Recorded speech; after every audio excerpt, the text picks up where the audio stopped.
it the most studied paranormal location on Earth. A 512-acre ranch in the Uinta Basin, Utah, isolated, quiet, and, for over a century, deeply, persistently wrong.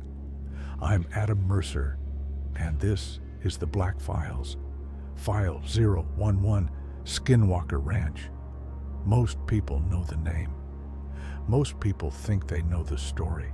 They've seen the TV show. They've watched the teams with their equipment and their readings and their carefully edited moments of confusion. But the show doesn't tell you everything. What happened at Skinwalker Ranch before the cameras arrived is the part that matters, and that's exactly where this file begins. The Ute people have known about this land for generations. They didn't call it Skinwalker Ranch. They called it the Path of the Skinwalker. A skinwalker in Navajo and Ute tradition is not a creature, it's a human being. A medicine man who chose darkness, who gained the power to transform, to move between forms, to wear the shape of animals.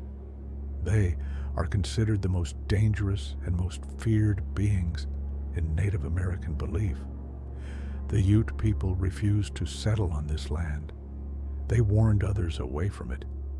That warning goes back hundreds of years. Outsiders didn't listen. In the 1950s, ranchers worked this land and reported nothing unusual.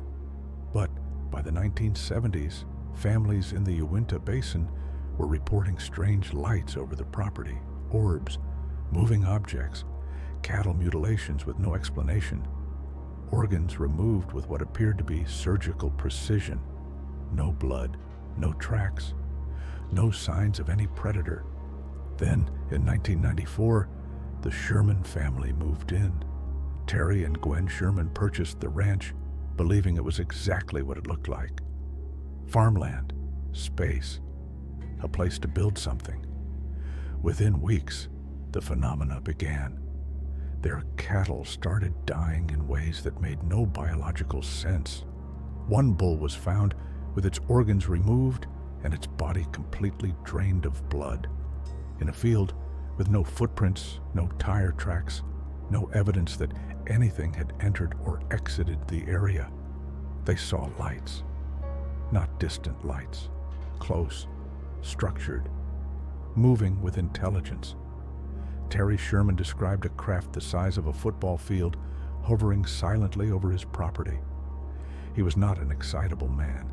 He was a farmer, a practical man, and he was terrified. But the detail that broke him wasn't the lights. It was the wolves. 3 enormous wolves appeared on the property, abnormally large, docile at first, almost tame. Terry's instinct told him immediately that something was wrong with them. They didn't behave like wolves. They moved like something wearing the shape of a wolf. He shot one at close range. It didn't react. He shot it again multiple times. The animal eventually moved away, slowly, without urgency. The next morning, there was no body, no blood trail, no trace it had ever existed. The Shermans lasted 2 years. They sold the ranch in 1996, reportedly at a significant loss, refusing to speak publicly about their reasons for years afterward. The buyer was Robert Bigelow, a billionaire aerospace entrepreneur with a long-standing interest in anomalous phenomena. He didn't buy it to farm it. He bought it to study it. Bigelow funded a scientific team through an organization called the National Institute for Discovery Science.